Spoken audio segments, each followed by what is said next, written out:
I thank the Secretary General of the United Nations for his presentation. The General Assembly will now turn to agenda item 8, the general debate, and I will now deliver, in capacity of President of the 70th session of the General Assembly, a statement. Heads of states, heads of government, distinguished ministers, Mr. Secretary General, Excellencies, delegates, ladies and gentlemen, friends. On Friday, you, heads of states and governments, approved the 2030 Agenda. A genuine transformative decision, epic in its analysis and revolutionary in its ambition. A decision that once again proved universal relevance and value of the United Nations. Now we face the even more daunting task of transforming our vision into action.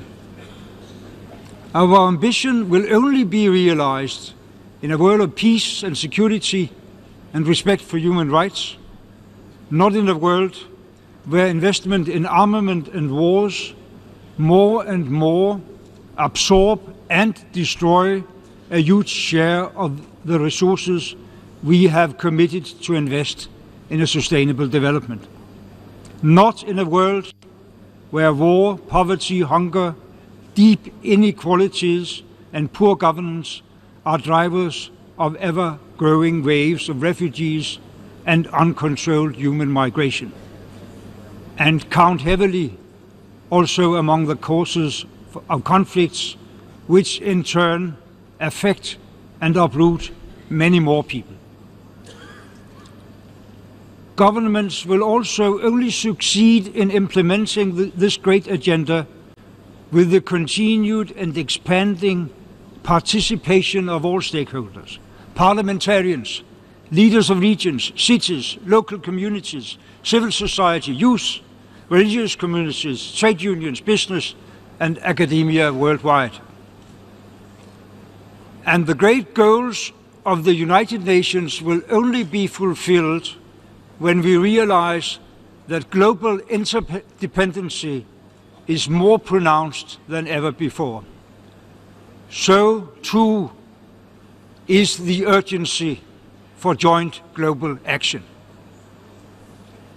With the Millennium Development Goals, we have over the last 15 years cut the number of extremely poor people by half. With the Sustainable Development Goals, however, we acknowledge that eradicating poverty in all its forms is only possible with a much more complex transformation of the entire global economy, the environment, and the social. We realize that we cannot rely only on the traditional growth model of the past 15 or the past 70 years.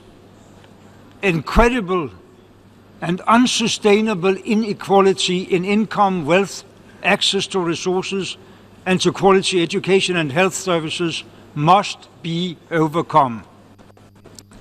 Underline more vigorously than ever that equal rights and opportunities for girls and women are crucial preconditions for a sustainable future everywhere. We recognize that each and every person has a legitimate demand for a decent life, but that as the number of people on our planet has tripled since I was born nearly 70 years ago, we must meet the demand without further depleting the natural resources that we pass on to new generations.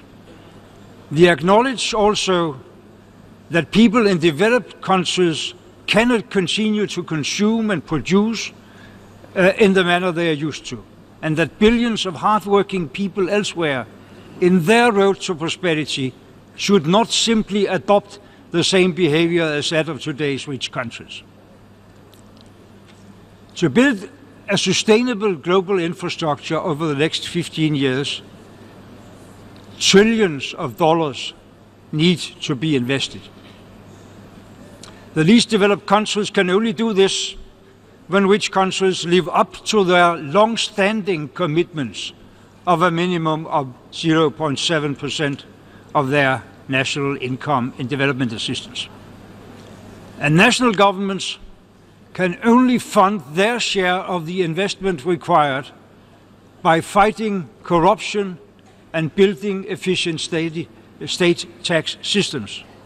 And a much stronger international cooperation must ensure that rich companies and rich individuals pay taxes where they earn their money and are no longer able to evade payment in tax havens.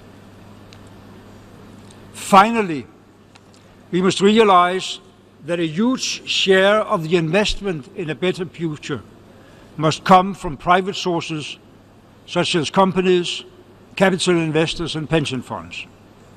Therefore, it is crucial that governments create a framework for markets that makes the green investment the obvious, safer and better investment, not only for mankind, not only in the longer perspective, but for business here and now. Excellencies, it is due time for far-reaching decisions to bring an end to devastating conflicts and to start investing big in sustainable development. Action is needed now. If we fail, we run the overwhelming risk of unmanageable and inescapable damage to the political, social, ecological and climate balance of our planet. If we fail, the SDGs will never be reached because the resources needed will be swallowed up in addressing crises and conflicts. If we fail to stop climate change, the consequences will be catastrophic. Further hundreds of millions of people will be forced away from their habitats.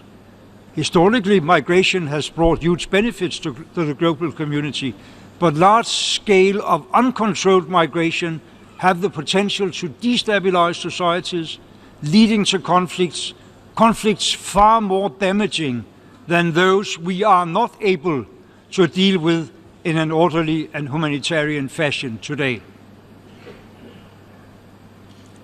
Excellencies, we live in paradoxical and transformational times. Never before has such a large share of humanity enjoyed so good a life, yet never before have we been at greater risk for fundamentally disrupting the basic living conditions of our small globe.